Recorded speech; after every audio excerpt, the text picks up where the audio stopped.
Y como lo prometido es deuda, me da muchísimo gusto saludar esta tarde a Teresa Luis, quien tiene, bueno, todas las tablas para llevar a cabo uno de los paneles más interesantes sobre cómo será nuestro futuro en los temas del entretenimiento. Y miren nada más a quién va a entrevistar. Primero va a entrevistar a McEvoy, presidente de la asociación de parques más importante del mundo. Y para que le calen, Disney, Universal, son más de 100 años de experiencia y una membresía de más de 6,000 integrantes provenientes de más de 100 países.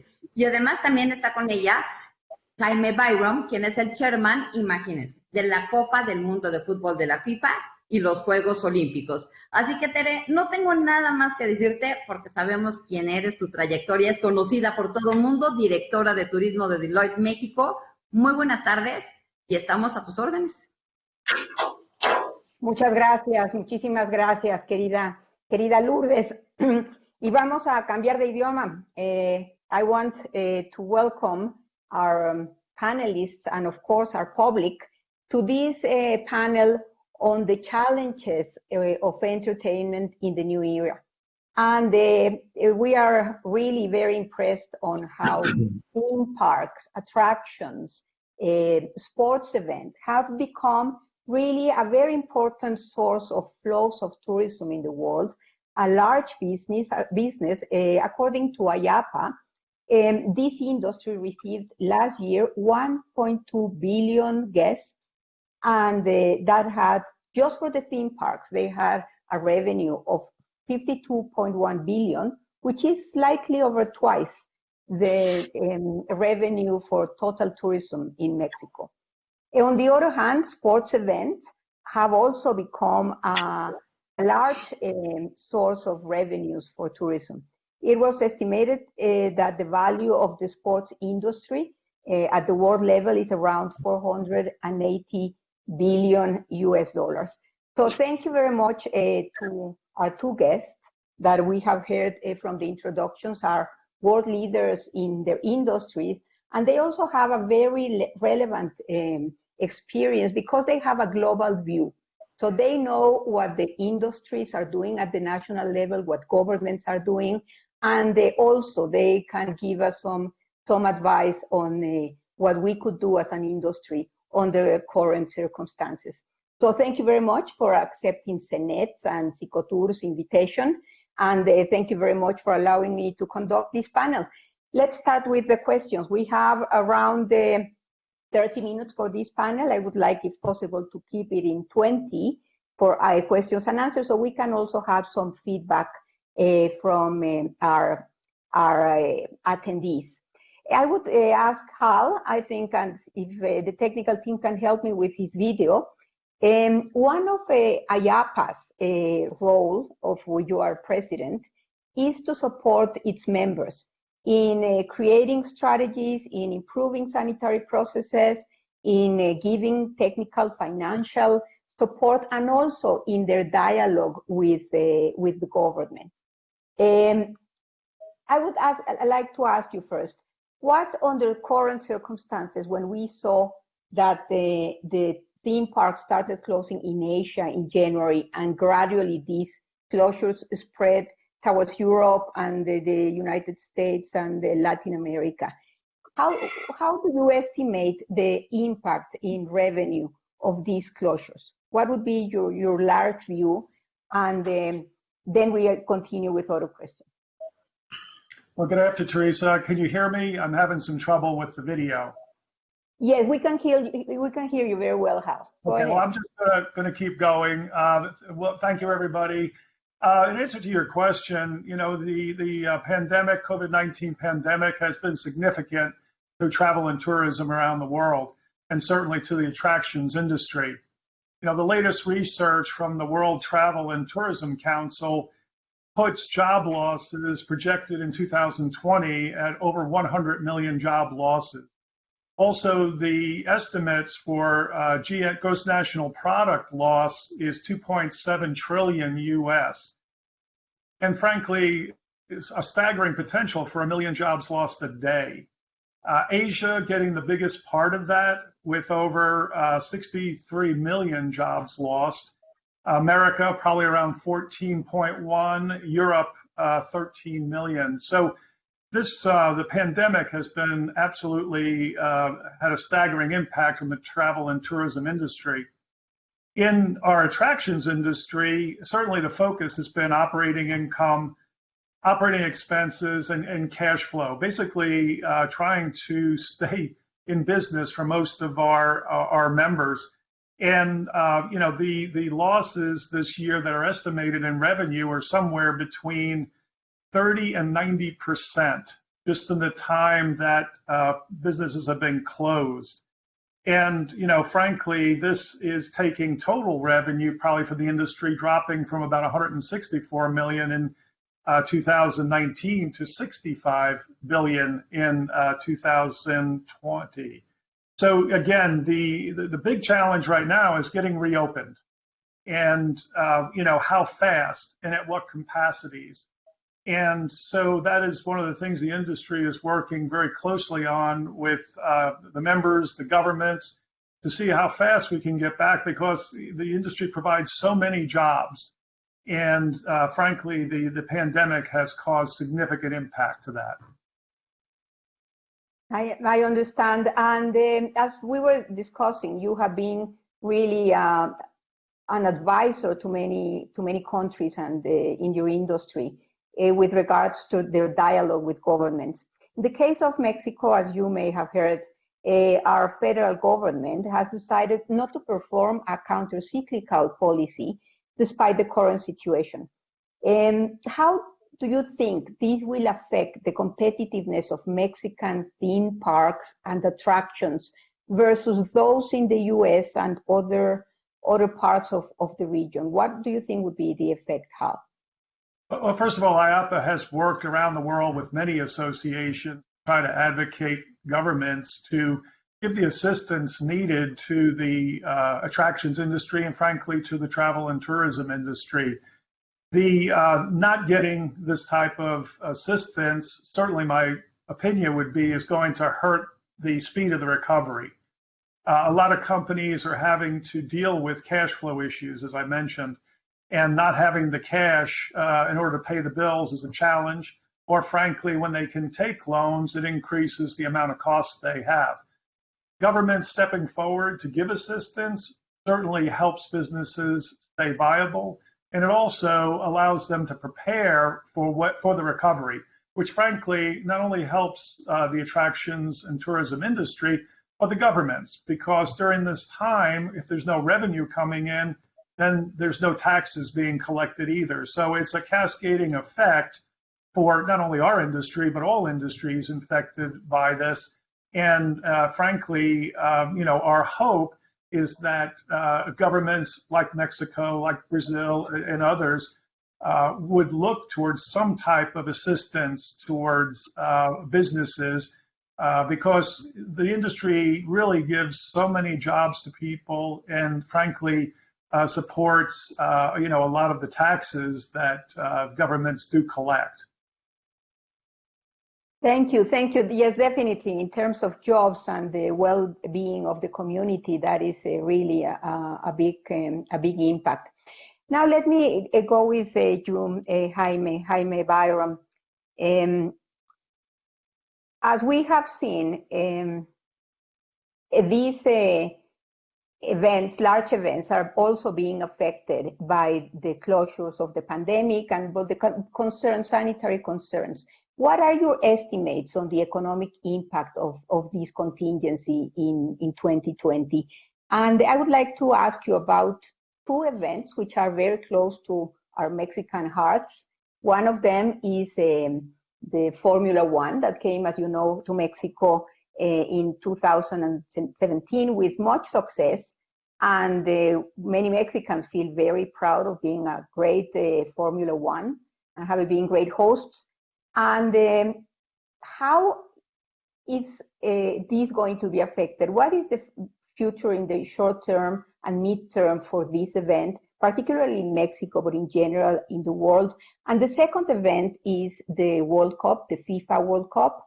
And as the exclusive and global rights holder for the FIFA hospitality program, do you expect there is still 2.5 years from now until the Qatar World Cup, but will there be some challenges in the planning and the hosting of this event? Good afternoon. Teresa, it's very difficult to provide you with figures because, quite frankly, when you're in the middle of a pandemic such as COVID-19, with no certainty in terms of the projections of when it may come to an end, what regions will be affected next to the degree that others have been, it's very difficult to provide any monetary value to the cost of this pandemic. What is clear is that it has already disrupted just about every contact sport that is in the world, and we've already seen the postponement of landmark events such as the Olympic Games, and indeed Formula One at the moment is obviously started with the cancellation of the race in Australia, and then obviously still a state of uncertainty in terms of when it's going to resume races. So I think that the best way to look at our industry, at the industry of sports, is to recognize that there are multiple revenue streams. So in terms of attendance to the events, you have to look at the economic impact of losing the ticket revenues, the accommodation revenues, the logistics, the travel, and of course, it does have an impact on the quality of the spectacle of sport. I know that some of the leagues have started playing behind closed doors in certain countries, but it has to be said that you cannot compare. For a sports event to be the spectacle that it ought to be, you need to have spectators. I don't think anybody could ever describe the experience of a lifetime when attending a football match in an empty stadium. The Azteca Stadium, for example, is the unique venue that it is because it has got such great capacity to have so many people. So right now, when we look at the landscape of sporting events, all that we see is that there seems to be like a domino effect where certain events have been postponed till next year in the hope that by then life may resume to a sense of normality. But there is no one that can say categorically that the events that are now planned for 2021 will in fact take place in 2021. You mentioned the Qatar World Cup in 2022. Even 2.5 years prior to the competition, there's a degree of uncertainty because with the postponement of football tournaments such as the Euro till next year and the Copa America and other events, you then begin to look at the more eminent football matches that culminate in the football World Cup final, i.e. the qualification process. So it really is very difficult at this stage to assess the economic impact. I can tell you from a personal experience that our company, our group was working on events such as the Olympics in Japan, obviously a number of Formula One races. We have the ATP in London this year, all of which have been completely derailed for this year. Okay, well, that is really an area of uncertainty. And but you have been, the entertainment industry has been really a spearhead in innovation, in the use of technology to give a better experience. From your experience and from what you have seen as best practices in the world, are there any experiences or best practices that you would like to share with the Mexican industry on how can technology be used under these circumstances and maybe take advantage of this time where we're having low flows of tourism and take some of these ideas and put them in place and innovate as well in the industry in Mexico. Can we start with you, Hal? Yeah, yes. You know, one of the beautiful things about the attractions industry is the continuous look for innovation. And frankly, you know, whether it be artificial intelligence, VR, you know, the industry is always looking for the newest things to be able to entertain our guests. During this time, certainly there's been a lot of reliance on video conferencing for people to get together, and different ones have come to the forefront. I think, again, our industry is special around the world in that everybody looks for those new opportunities. And my guess is right now that there'll be many innovations that people will learn from their guests and that they can add into their businesses as they go forward. Certainly right now, not only technology from a standpoint of entertainment, but technology from a standpoint of safety. With the pandemic and parks and attractions wanting to get back open, it's so important that the proper technologies are brought in order to protect our guests. And safety, again, is number one in our industry. And, not only in normal operation, but certainly in a situation like this, as guests come back, we've got to have the proper precautions that are recommended by the different health agencies within the governments in the world. So, again, now is a time that parks are basically learning from one another. Attractions are learning, they're sharing information, and this is providing a strength for the industry and be able to get those best practices out so they can get prepared for the reopening, and more importantly, help guests feel safe and that they will want to come back and enjoy the entertainment that they love. So twofold on the technology, one in the entertainment experience, and two in being ready for a safe environment as we reopen and make people feel comfortable with coming back together to make the memories that they enjoy. Thank you, Hal. Yes, we have seen that several theme parks are reopening, and some of them with good success. Jaime, we just heard a couple of days ago that Japan made a declaration to become not only a smart city, but a top city in the world introducing technology. How is this going, and how can this be a benefit for the organization of events? In the tourism industry, we have discussed the possibility of smart tourism destinations. Is this something that we can consider if we want to be hosts for these large events? I think that certainly in the marketing, the promotional side of things, it obviously will play a greater role in the future. But for me, certainly as far as the sector of tourism that I'm involved with, which is the sports event sector, it's all about personal presence. I think that it's all about being a spectator in an environment that is at its best when it's played to full stadia and with a lot of people around and so on. So I have to say that for us, it's very difficult to envisage life as it ought to be if we're going to continue to have a situation where health and safety reasons prevent event organizers from returning to what has been the process of hosting sporting events. So for us, I think it's really imperative to recognize the fact that until such time as there's a resumption of health and being safe in traveling to major international sporting events, then we're going to have to rethink the way that, or the value that our industry has. Okay, so the human factor cannot be lost, not for the sporting. I think it's fair to say that just as much as, for example, Mexico, there's a very good reason why Mexico will become the first host to the FIFA World Cup for the third time, and that is because of the general enthusiasm of the Mexican fans.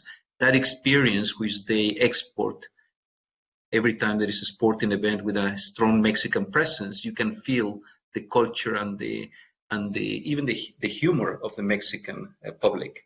And that is an incredible contribution to the experience that you have when attending these matches. You only have to speak to anybody who was in Russia in 2018 who came across Mexican fans. They create an experience, and that's what travel is all about. You want to experience life at its best, and certainly sports is an important factor there. People, full attendance in stadium is paramount. Hospitality, warmth, enthusiasm, great. Well, and I want to ask you one question. As we have seen this crisis that became a sanitary contingency, has become then an economic contingency, and in many countries, it has become also a social crisis. We have seen divisions, growing, people growing apart, countries growing apart, but also the population within the countries growing apart. We know that sports has a history of successes in bringing people together. How could we harness the power of sports and this passion of sports aficionados to really help us bond together in a circumstance as the one we are in? Are you asking me, or was it for Hal? Yes. No, I was asking you, Jaime, as the sports expert in our panel. Well, again, I think that if you look at every sporting event, whether it's in football or baseball or box or whatever sport, the human factor is a great contributor to the experience that people have. You will never have somebody describe as an experience of a lifetime when watching the best football match in an empty stadium. It really does require full stadia for it to be the spectacle that people thrive to attend. When you look at the effect of multiple groups of people coming together, again, if I go back to my personal experience, you just have to go to a FIFA World Cup where you've got 32 nations all mixing together and all thriving on each other's culture and humor and joy for life. Okay, so that's where we need to tap in. We're coming to the time that we were allocating for the panel. Would you like, we start again with Hal, to give some comments from what you have seen abroad, any recommendations specifically for Mexican tourism industry, for its private sector, a last message on what we need to do next? Yeah, one of the things that IAAPA has done and work with our members around the world in compiling reopening guidance and procedures. And we've shared that with our members. We've shared it with governments to try to make them comfortable that the attractions industry can reopen and do it in a way that is safe. And so, again, we would welcome working with our members in our industry and tourism travel and with the governments in order to get our industry back open so we can get the people back to jobs and also get people back to enjoying the entertainment that we all provide in a safe way.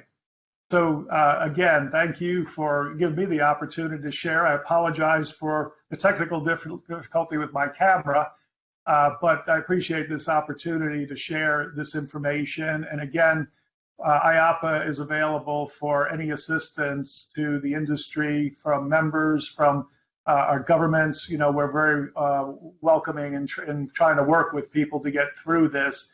And frankly, we're all working together to try to do that. Thank you. Thank you, Hal. We have many messages of thanks from our audience. And among the questions, some of them are asking, what do you think, Jaime, that the public is going to be able to go back to the stadiums, besides the message that you're giving our industry? Well, we very much hope that it will be before the end of the year. I mean, we are desperate to try to get some of the events that are still hopefully going to take place this year so that we can resume normal life. But I think it's also fair to say that it's already clear that some of the landmark events of this year will have been postponed until next year. At the end of the day, what matters is to recognize that until such time as it is healthy and safe to attend events, this is not going to solve the situation because, as I said, sport without the human factor in terms of spectators and so on is never going to be quite the same. So hopefully next year, I think we can resume normal life. Well, here some of the questions, many people tell us it's really very, very interesting. And he talks about Horacio Reyes saying we need to work together, and Ruben mentioning when are we reopening. And he's asking about also these marathons where we get up to 35,000 runners in average. And the question is, do you think that the size of certain events that are not in a full stadium is going to be more localized, more regional? Are the size of some of the sporting events going to diminish? And in the case of theme parks, are you going to be opening with less people in the theme parks for a while, or are the measures that you're taking enough for have also very busy parks? Hal and Jaime. Well, if you'd like, I'll answer with the parks. Right now, the parks that are opening on smaller capacities, and a lot of them are using reservation systems to control that. Right now, probably about 50%. And again, at lower levels, that when phase one started, it was actually, some of the smaller attractions at 25%, which is very difficult for a lot of restaurants and operations in order to even cover their costs. So now we're at 50% or over, and as that grows, again, our attractions are learning how to keep people safe, masks, social distancing, temperature checks. And so, again, it's going to be a steady process. And frankly, a lot of our attractions move along with our governments. In the state of Florida, we're in a phase 2. As we get into a phase 3, that'll allow more capacities. And so that is something that is being watched. And again, to make sure that everybody is following the social distancing guidelines and keeping people safe. Great. Jaime. I think there is going to be a gradual resumption of normality when it comes to sporting events. Obviously, there are events such as, for example, golf events that perhaps have got greater scope of being able to start bringing in reasonable numbers of spectators on the course. Ryder Cup is one of the events that we have done now for 30 years as a company. And obviously that is quite distinct from something like the FIFA World Cup or maybe even the ATP finals in an arena environment, because anything that is meant to bring large volumes of people in close proximity to each other obviously is not practical to think of the implementation of any social distancing measures to keep people safe. So I think it's going to be gradual and it's going to be selective in terms of the type of spectator opportunities that there are, and it will depend greatly on the venues and the sport in question. Well, thank you very much, Hal. Thank you very much, Jaime. Just to mention here, our audience, they ask again to repeat your positions. Jaime Byrom is a very knowledgeable and creative Mexican-British professional who created this business model so the hospitality would not be just a source of cost, but a source of income for the organizers of events, which is not only innovation on the technological side, but on the business model side, which I think is a very nice example. And Hal McEvoy is the head of the IAAPA, which is the Global Association of Theme Parks and Attractions. And just I relay to you a request from Nancy Estens and other people in the audience who are telling us that please keep our tourism industry in the loop of communications on the advances that you have, crypto hospitality solutions, they tell us, smart cities, advances for non-touching services in the commercial side, though not on the stadium itself. Please think about us when you share your information, and our industry is very, very grateful for your participation and for you joining us in this CENET, the Tourism in the New Era event. Thank you very much. And we go back to you, Lourdes. Thank you. Thank you.